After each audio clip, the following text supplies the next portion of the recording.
তো এই হর ঘর তিরঙ্গাই প্রথম পশ্চিমবঙ্গে পালিত হচ্ছে, যদি এই বিষয়ে কিছু বলেন। আমরা যে ভারতীয় এবং আমরা 1947-এর যে ইন্ডিপেন্ডেন্স পেয়েছি, স্বাধীনতা পেয়েছি, প্রতি মুহূর্তে আমাদের যে স্বাধীনতা সংগ্রামী আছেন নেতাজি সুভাষচন্দ্র বসু বলুন কি প্রীতিলতা ওয়াদ্দেদার বলুন কি যে কেউ বলুন, হাজার হাজার বাংলা থেকে যারা প্রাণ দিয়েছেন, ক্ষুদিরাম বলুন, তো নেতাজি বললাম, নেতাজি সুভাষচন্দ্র বসু তো প্রথমেই নাম বললাম।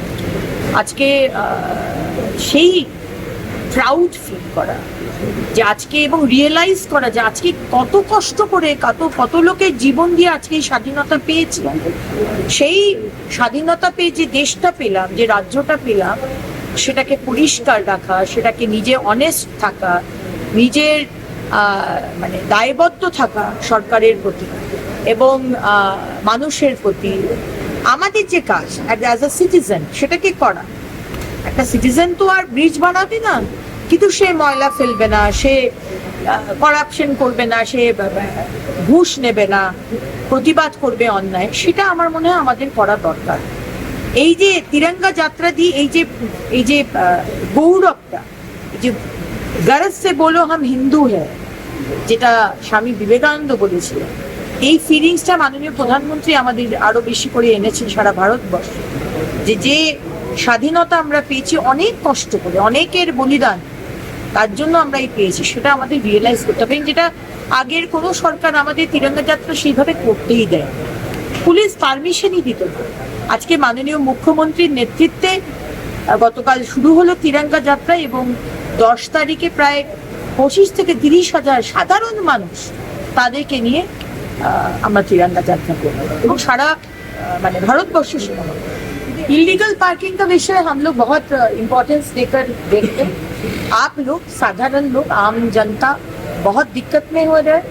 एक जगह में कल भी हम गए थे, 2 लाइन करके पार्किंग लगा के रख दिया है, छोटा सा रास्ता। तो हम लोग इलीगल पार्किंग रखने नहीं देंगे। लीगल पार्किंग कौन कौन सा है वो हम लोग आइडेंटिफाई करने का कोशिश कर रहे हैं। मशीन दे देंगे या ऐप बेस्ड, आपको पैसा नहीं देना पड़ेगा, ऑनलाइन में होगा। और सीसीटीवी कैमरा का भी तैयार हो रहा है कि गाड़ी कब घुस रहे और कब निकल रहे, वो भी सीसीटीवी कैमरा में आएगा। और इसको 1 तारीख से जो हम लोग पेनल्टी जारी करेंगे, आप पेशाब करेंगे, यूरिनेट करेंगे, आप लिटर करेंगे, आप थूक फेंकेंगे, उसके लिए भी पुलिस का सहायता हम लोग मांगे हैं, और सीसीटीवी कैमरा से भी हम लोग आइडेंटिफाई करेंगे। টোটো তারা এইখানে এসে চালাচ্ছে, আসানসোলে এসে চালাচ্ছে।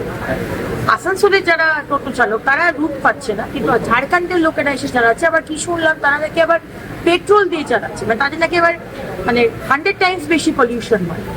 তো এই বিষয়গুলো আমি মাননীয় মন্ত্রীকে জানিয়েছি।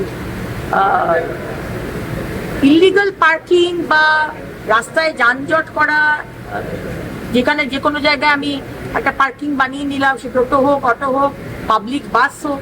আমি বাসও দেখি অনেক জায়গাতে বাস রাত্রিবেলা লাইন দিয়ে দাঁড়িয়ে থাকে। কেন লাইন দিয়ে দাঁড়িয়ে থাকে? আপনাদের কি কেউ দিয়েছে জায়গাটা? আমি আপনাদের মাধ্যমে বাস ওনারদের বলবো, আপনারা নিজেদের বাস স্টপ বা অন্য জায়গা দেখে নিন, কিন্তু রাস্তার পাশে বাস দাঁড়াবে না। সারা রাত ধরে বাস দাঁড়িয়ে রয়েছে, সল্টলেকের বাড়িতে গাড়ি রাখার জায়গা, আপনি রাস্তায় গাড়ি রাখছেন। আমরা ইমিডিয়েটলি পেনাল্টি শুরু করব। পেনাল্টি শুরু করার আগে সূত্রে যান, নিজের জায়গা কিনে নিন, সেখানে পার্কিং করুন, কিন্তু রাস্তায় ওইভাবে বাড়িতে পার্কিং রয়েছে অথচ রাস্তায় পার্কিং করছে সেরকম রাখা যাবে না। নাইট পার্কিং এরও আলাদা পয়সা দিতে হবে, সেটা সরকারের কাছে পড়বে। দাবি করছেন যে দ্রুত মুখ্যমন্ত্রীর হস্তক্ষেপ, কি বলবেন এই বিষয়ে?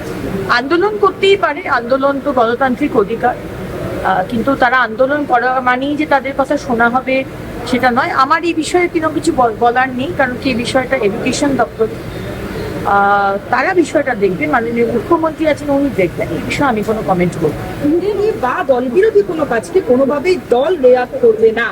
দুর্নীতিতে জিরো টলারেন্স, রাজ্য বিজেপি কিংবা রাজ্য সরকার সবারই। হ্যাঁ, অবশ্যই মাননীয় রাজ্য সভাপতি এবং মাননীয় মুখ্যমন্ত্রী যে 4 তারিখে আমরা এলাম, নতুন সরকার এলো, তার পরদিন থেকেই বা সেই দিন থেকেই তারা বলছেন যে তৃণমূল যা যা করে গেছে, তোলাবাজি, সিন্ডিকেট, দাদাগিরি, এগুলো করা যাবে না।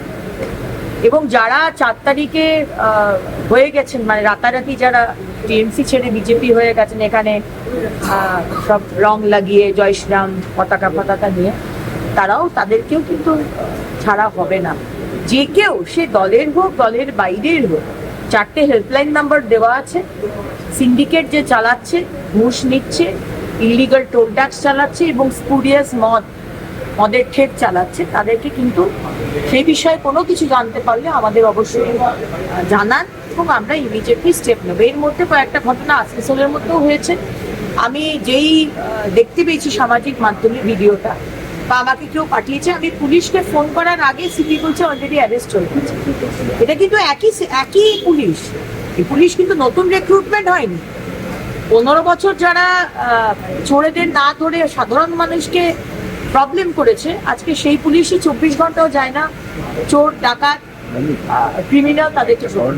আমার পার্টি অফিস থেকে সূচনা দেওয়া হয়েছিল যে এই দিনে আমি আসবো 12টা থেকে 1টা, এবং সেই হিসেবে সময়টা দেওয়া হয়েছে। সাধারণ মানুষ এসে নাম লিখিয়ে গেছে। আগামী দিন আবার আসবো, কবে আসবো সেটা জানিয়ে দেওয়া হবে। সাধারণ মানুষ শনিবার এই 3 দিন মুখোমুখি করি, আমরা অনলাইনে করি, মানে একটা নাম্বার দিয়ে দিই, সেই নাম্বারে ফোন করতে পারে। শিলিগুড়ি কর্পোরেশন হোক, আসানসোল হোক, কলকাতা হোক, বিধাননগর হোক, হাওড়া হোক, চন্দননগর হোক। এরপরে আমরা ছোট ছোট যে মিউনিসিপ্যালিটি সেগুলো দিয়েও আমরা করবো। আমরা খুব তাড়াতাড়ি বরানগরকে দিয়ে বাকি ওয়েলবিগুলো আমরা করবো, যেহেতু এখন কাউন্সিলররা, টিএমসি কাউন্সিলররা সব লাজগুটিয়ে পালিয়েছে এবং যারা যারা ছিল তারা কেউ আর আসছে না। আমরা বিভিন্ন জায়গাতে, বেশিরভাগ জায়গাতে প্রশাসক বসিয়ে এই মানে বর্ষাকালে যে অসুবিধা যাতে না হয় আমরা সেই চেষ্টা করছি। সুতরাং আরো বেশি করে মুখোমুখি এই সময় দরকার, যে মানুষ পৌঁছতে পারছে না তারা যেন এই নাম্বারে তুলবে আমাদের পৌঁছে। আমি কবে আবার পার্টি অফিসে আসবো সেটা আমি এখনই ঠিক করি, জানি। রাস্তাটার পেভমেন্টটা আপনার নয়, আপনি আপনার ইট বালি সুরকি রেখে দেবেন ওখানে, এটা চলবে না।